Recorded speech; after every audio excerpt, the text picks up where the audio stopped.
Hola, hola, buenas tardes. Bienvenidos a este nuevo episodio de Datos Sueltos. Teníamos tiempo que no estábamos por aquí.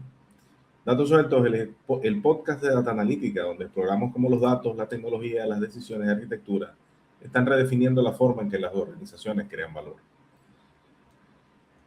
En este episodio vamos a tener de invitado a Rafael Cerrón Jorge, un consultor senior especializado en Business Intelligence, a quien conocí a partir de un post que hizo en LinkedIn que me llamó mucho la atención y aquí se los pongo.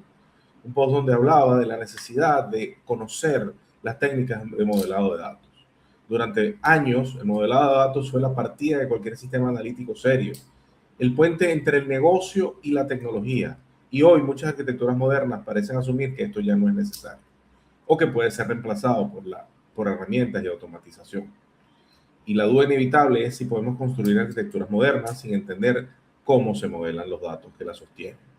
En este episodio vamos a explorar con Rafael Cerrón los detalles que tienen que ver con las técnicas modeladas de datos aplicados al mundo de la inteligencia empresarial y cómo se adapta dentro de las nuevas arquitecturas y nuevas técnicas de modelado de manejo de los datos.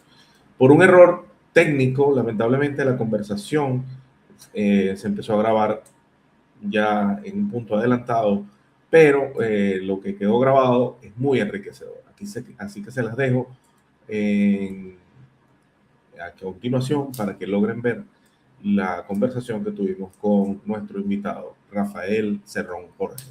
Gracias a todos por sintonizarnos y espero que esta conversación cambie su forma de pensar. Que pasas a la capa de reporting, ese tipo de cosas no tienen que estar ahí. Como bien dices, yo eso lo haría y lo definiría bien en lo que es la base de datos, porque al final es donde va a estar incluida la información. Que pasemos de la base de datos tradicional como la conocemos a algo fijo en un sitio y pasamos a medios que llaman ahora de distribuidos, ¿no? Y que lo distribuyan y sean un fichero aquí o un Excel allá o algo en la nube, pero todo eso tiene que estar recogido, centralizado y, como bien estamos diciendo, relacionado. Es la única manera de entender el dato y la trazabilidad que lleva a lo mejor a decidir por qué un cliente cuando llega a un supermercado compra más a lo mejor un determinado producto que otro. Todo eso al final le va a servir, por ejemplo, a la empresa para promocionar un producto más o promocionar un producto menos, ¿no? Y todo eso son datos que deben estar relacionados. Ahora, yo creo que lo que está cambiando es la cáscara, o sea, el contenedor de todo eso, pero estamos hablando siempre de lo mismo. El SQL no ha sido tampoco sustituido. La única manera que tienes de hablar con la base de datos es a través de SQL. Utilices Python, Lighthouse, tecnologías como Databricks, Microsoft Fabric. Por detrás tienes una base de datos. Sí, sí, yo exactamente estoy en la misma onda que tú, o sea, y el lenguaje de la base de datos sigue siendo SQL. Por más críticas que le hagan, hace poco leía en un foro de estos de datos, gente que decía que SQL tendría que ser el COBOL, el nuevo COBOL, o sea, estar desplazado. Yo siento que no, o sea, y a partir de ahí yo siempre hacía una broma de que, bueno, soy un programador de COBOL. Yo aprendí COBOL cuando estaba en la universidad y lo ejercí poco porque, bueno, estaba en esa época de transición. COBOL sigue siendo un lenguaje muy poderoso para el manejo de datos a pesar de los años, sigue siendo muy poderoso en el tema de los datos, aunque ya ha sido desplazado. No te creas, Osme, no te creas. Yo también yo en mis tiempos también fui programador de COBOL y ahora, por ejemplo, aquí en España hay entidades financieras en España que están ahora mismo también se puede ver en LinkedIn mismamente, están reclamando gente que sepa COBOL. Gente que sepa COBOL porque en sus procesos diarios no han podido sustituir el COBOL por nada. O sea, hay millones de transacciones bancarias que se hacen a través de código COBOL y de pantallas, no sé si tú habrás, pero las famosas pantallas de SIX o de CIX, las pantallas estas de fósforo verde, tal, de no sé qué. fósforo verde, sí, o de Claro, anaranjado, claro. claro. O sea, pero es que esos procesos todavía siguen corriendo hay cientos de millones de transacciones que se hacen a través de COBOL. O sea, y ahora dicen, vaya, parece que nos falta gente. Claro, los que somos de una edad nos vamos retirando del mercado laboral, pero no hay reemplazo. Exacto. Así Exactamente. es. Así Y es. ojo que lo que yo veo en el reemplazo, porque, ok, nosotros que vamos de salida del mercado laboral, ya tenemos cierta edad en donde ya tenemos años de experiencia y queremos ir de salida por la razón que sea. El tema es que uno se enfrentaba a la herramienta, pero como uno tenía unas bases de formación metodológica muy fuertes, la herramienta era, no sé si decir irrelevante, pero uno aprendía los principios de la herramienta y aplicaba la metodología previa. Yo lo que veo, y es algo que como bien dices tú, yo me he encontrado profesionales de datos que cuando yo les empiezo a hablar de Kimball, de modelo dimensional, no saben de lo que les estoy hablando. Y cuantimero si les hablo de dimensiones cambiantes, ¿cuál modelo de dimensiones cambiantes vamos a usar? 1, 2, 3 o 6. Se me quedan viendo, pero ¿de qué me estás hablando? No es lo mismo, no es lo mismo. O sea, uno tiene que saber porque es lo que te va a decir la cantidad de datos que vas a grabar, cómo los vas a mantener a lo largo del tiempo, todo esto. Y eso me lleva a otra pregunta. Se ha puesto muy de moda esto de, a partir del uso de herramientas que son muy buenas, o sea, yo no voy a negar lo buenas que son, Power BI, tú mencionaste, Tableau, todas estas herramientas comerciales de BI, se ha desarrollado toda una técnica que ellos llaman esquema on read. O sea, que no es necesario tener el diseño, sino que tú a partir de una tabla CUDA vas haciendo el modelo dimensional. Cuando uno venía de, por ejemplo, el modelo Kimball, planteaba el esquema on write, es decir, tú diseñabas tu destino, hacías tus GTLs para que cargara ese destino y el destino respondía a las preguntas. Entonces, yo sigo siendo un fan del esquema on write, o sea, el esquema on read me parece que tiene su riesgo porque obviamente nunca vas a tener las métricas bien definidas, entonces caemos en todo el tema de gobierno. Entonces, ¿qué opinión te merece esa disyuntiva entre esquema on write y esquema on read? Son dos esquemas que yo, sinceramente, los he utilizado poco. Okay. Yo, el esquema que más he utilizado para el tema del BI ha sido el esquema en estrella. Ok. ¿Vale? Entonces, los otros, sinceramente, no puedo opinar mucho de ellos porque no he trabajado mucho con ellos. Okay. Sin embargo, el esquema en estrella me parece un esquema, es un esquema Kimball, 100%, y es el esquema que se... El esquema, ¿cómo expresarlo? El esquema por excelencia que se utiliza en el 80% del mundo BI, ¿vale? Entonces, quizá si tú tienes más conocimiento de esos esquemas que nombras, quizá yo de verdad en este aspecto desconozco esa relación, pero quizá haya una relación entre el esquema en estrella y los esquemas que estás comentando. Bueno, en español traducido se puede decir que digamos, hagas el esquema on the fly, o sea, la estrella, o sea, el modelo dimensional lo hagas on the fly a partir de archivos planos, que es lo que mucha gente hace en Power BI. Power BI tienes un Excel plano probablemente como fuente, y entonces después que lo tienes en Power BI empiezas haciendo transformaciones, construir un modelo estrella. Eso es lo que sería esquema on read. El esquema on write es, yo diseño el modelo estrella, lo escribo en la base de datos y todo parte de ahí. Sí. Quizás ha sido, claro. Entonces, ahí es la diferencia, perdón que tuvimos un pequeñito problema técnico.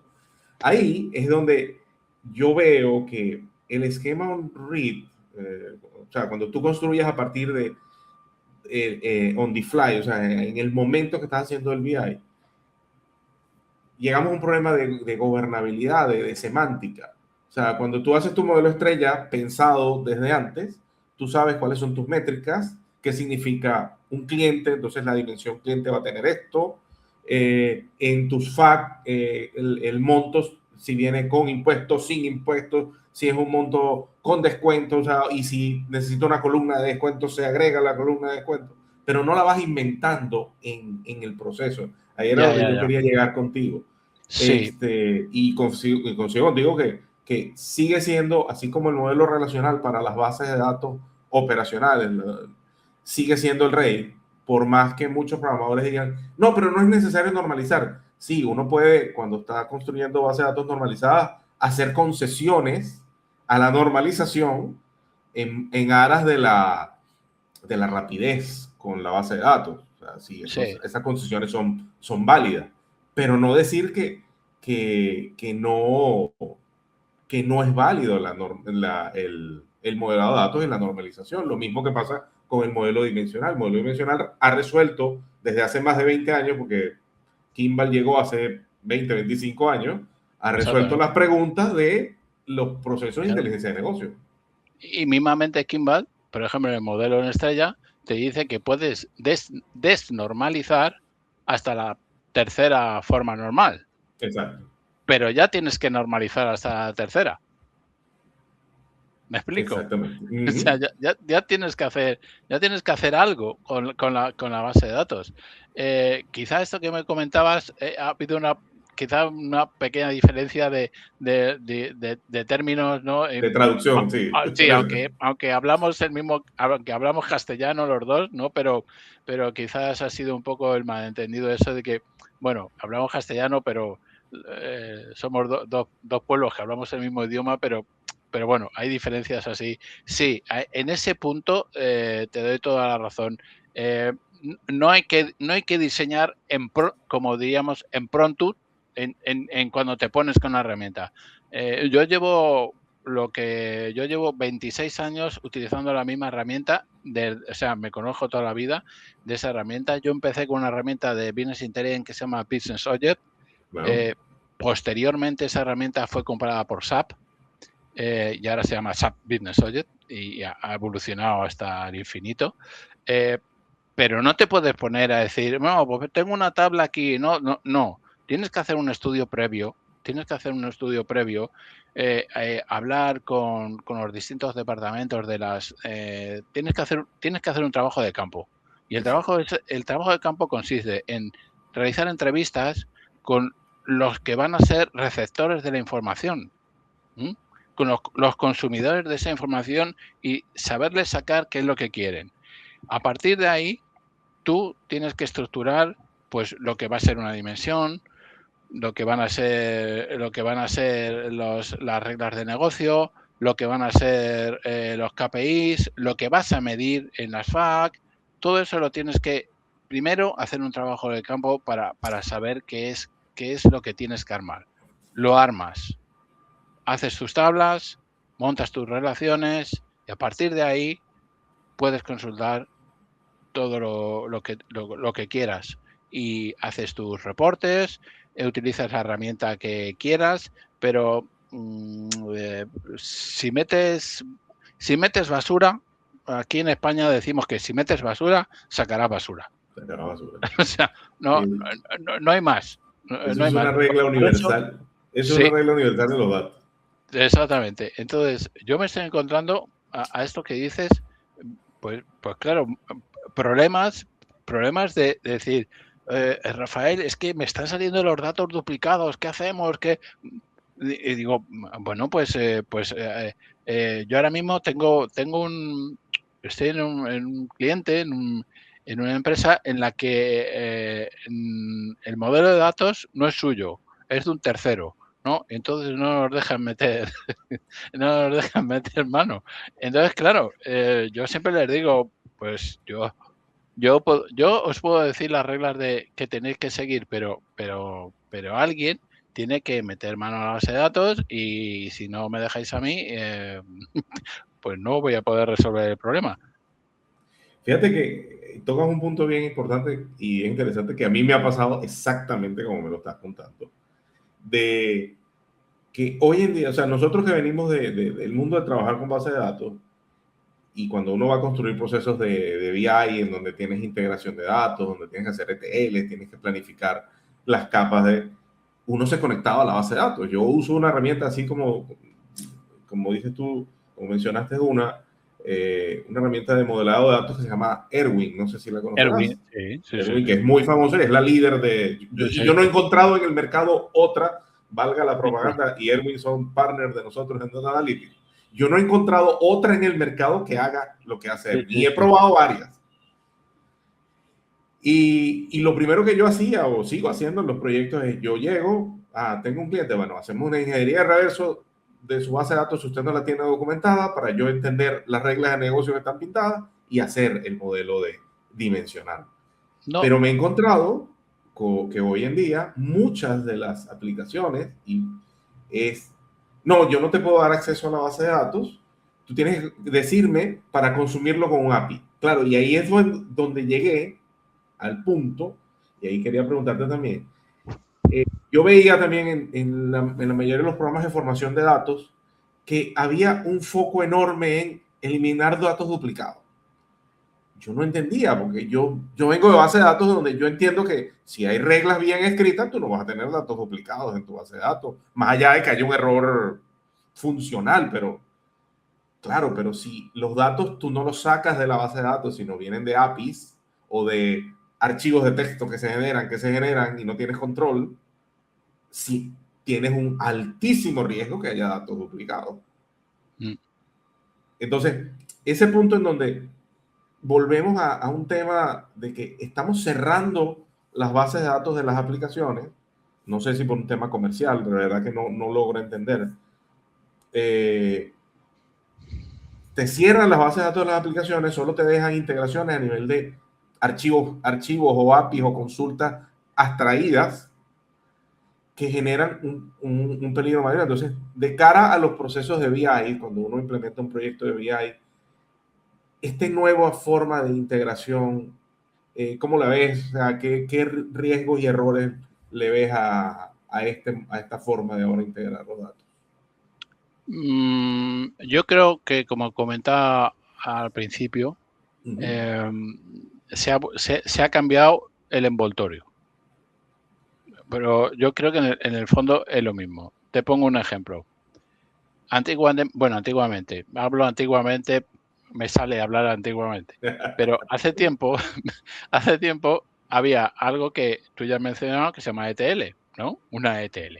Es una ETL, la podías hacer desde con PLSQL hasta utilizar una herramienta de programación para hacer la ETL. Las hay ahora buenísimas, estupendas, pero una ETL, digamos, extraes los datos, los tratas y los cargas. En esa ETL, como estás bien diciendo, Osmel, ya no cabe que haya repetidos. Ya no, o sea, toda la información está integrada, no va a haber duplicidades, todo va a ser consistente o casi consistente, a no ser que, bueno, siempre hay alguna variable o desviación que pueda salir de la tangente y, bueno, pues siempre puede haber algo que no has contemplado al principio, pero bueno, casi todo está medido. Sigo con el ejemplo. Ahora eso, por ejemplo, dentro del término de Microsoft, ¿no? Del mundo Microsoft, ¿cómo lo llaman ahora? Pues ahora, dentro del mundo de Microsoft, hay una cosa, habrás oído hablar de la arquitectura Medallion. La arquitectura Medallion con el bronce, el silver, el gold, vale. Y al final, ¿todo eso qué es? Pues al final todo eso es, yo tengo un sitio donde dejo los datos, un sitio donde limpio los datos y otro sitio donde los dejo los datos, preparados para consumir. ¿Qué ha cambiado? Sinceramente, ¿qué ha cambiado?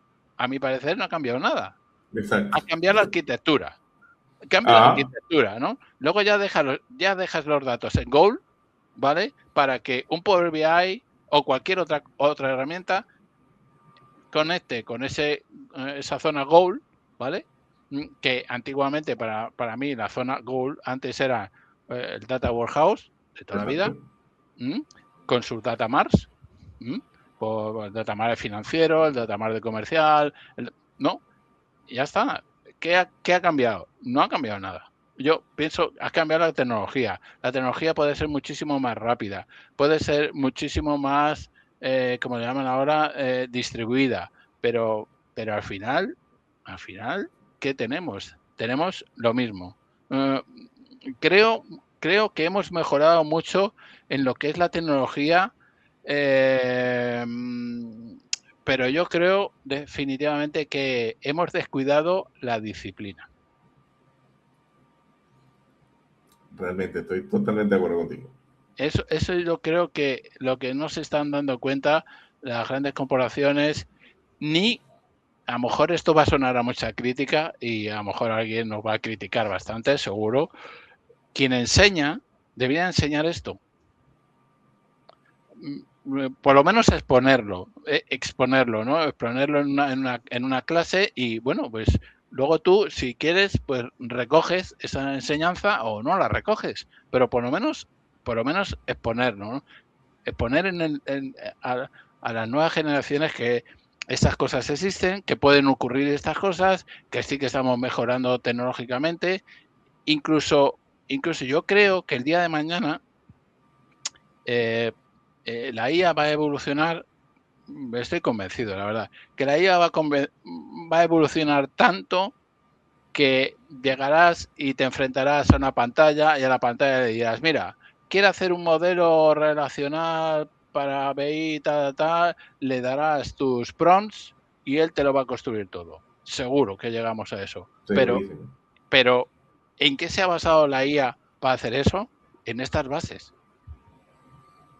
Es como el dicho ese de estudia la historia para que las cosas malas no se repitan, ¿no? Pues igual, tenemos una gran historia informática, estúdiala, mira los pros, mira los contras.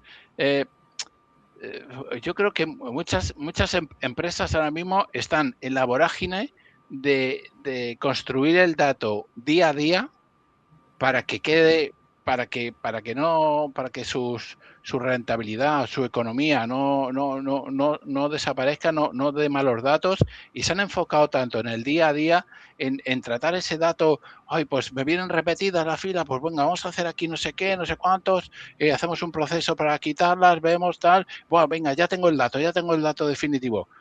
Ya, pero ¿cuántas veces vas a tener que hacer eso si no lo has pensado antes y lo tienes en origen? No sé. Yo creo que, repito, las empresas se están focalizando tanto en sacar, en dejar, yo creo que se han dejado muchas empresas una deuda tecnológica. Y esa deuda tecnológica les va a arrastrar a, hablo de deuda tecnológica, no usar la última versión de Windows, sino una deuda tecnológica del conocimiento de cómo hay que tratar los datos. Al final, los datos va a dar igual que estén en una nube, que estén en un fichero, pero al final esos datos tienen que tener relaciones y reglas de negocio.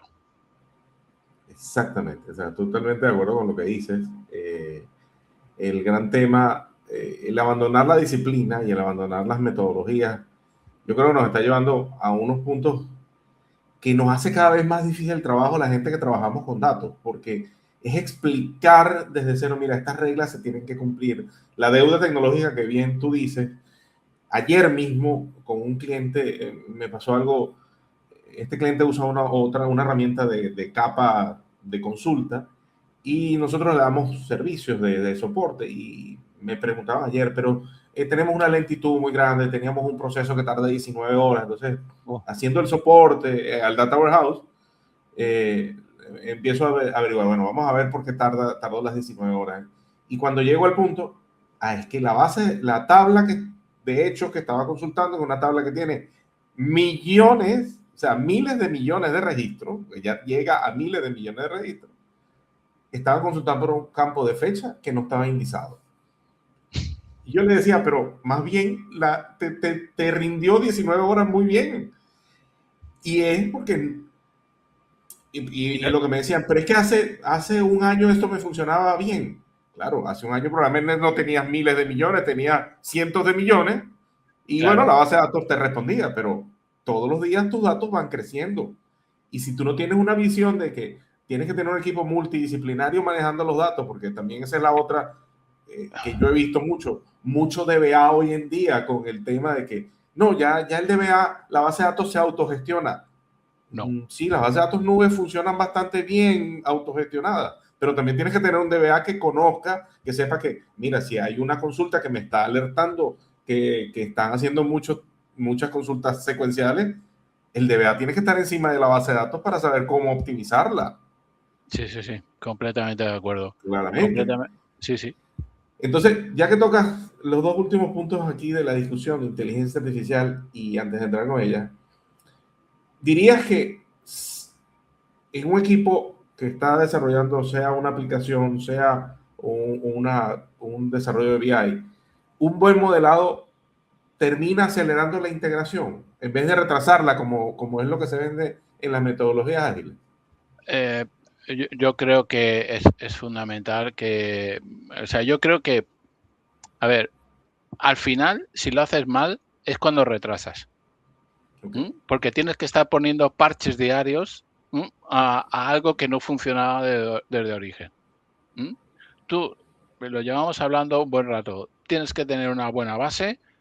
A ver, siempre los modelos multidimensionales, los modelos de BI, siempre tienen que tener una retroalimentación, siempre tienen cambios, siempre tienen mejoras, pero una cosa es un mantenimiento o una cosa es que salga una nueva línea de negocio y tengas que meter más dimensiones, pero si está bien construido, si está bien pensado, si has pensado en que tu por la mayor dimensión por la que vas a entrar siempre es el código postal de tu barrio, por decir alguna cosa, pues tienes, lo que estamos hablando, pues tienes que crear un índice, o sea, tienes que crear, o sea, yo no he sido DBA y yo, bueno, hice un máster en Oracle en su día, en la escuela de Oracle, pero por conocimiento, ¿no? O sea, por tener ese conocimiento y poder hablar con personas como tú y saber de qué estamos hablando. O sea, no saber de más, yo creo que no importa. Entonces, a lo que estamos. Yo creo que no que ralentiza más que no lo hayas construido bien, a que piensas que lo has construido bien y luego tengas que ir haciendo parches. Una cosa es que construyes un modelo con escalabilidad, ¿vale? Y otra cosa es que construyes un modelo que se quede muy corto y tengas que estar poniendo parches continuamente. Hay que diferenciar entre un modelo escalable y un modelo de parches. Muy bien. Totalmente de acuerdo. Y para ir cerrando, Rafael, entonces podemos decir que esta técnica o esto que hemos discutido, modelo de datos, al final no compite con la innovación, sino precisamente es lo que le da el piso a la innovación. Sí, yo estoy absolutamente de acuerdo. Vamos, yo creo que en esta charla tú y yo y cualquiera que nos haya oído, yo creo que está claro. O sea, es la base para construir lo que hablábamos antes. Alguien dice, no, tienes que hacer un dashboard para financiero y tal. Los datos, ¿dónde están? No, mira, los datos están aquí en un Excel. Lo que hablamos, un tablón. Toda la información en una hoja Excel y y de ahí saca y tal o sea, eso no es escalable.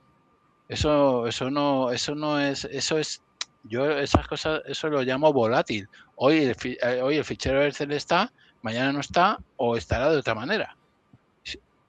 Es así, lo que está en una base de datos es que ¿cuántos años llevamos con terminología de base de datos relacionales? O sea, ¿cuántos años llevamos hablando de Oracle? ¿Cuántos años llevamos hablando de DB2, de IBM, de Teradata, de Sybase? O sea, ahí están grandes gigantes que perduran en el tiempo. Por algo será. Exacto. Exactamente. Bueno, Rafael, como te dije al principio, un honor haberte tenido aquí en Datos Sueltos. Te agradezco la invitación. Estamos a bastantes horas de diferencia. Por allá en España ya estás de tarde-noche, finalizando el día. Bueno, no te creas, aquí todavía tenemos sol. Son las 6:13 aquí en España. Okay. Estamos a 41 grados en la calle. Wow. Pero bueno.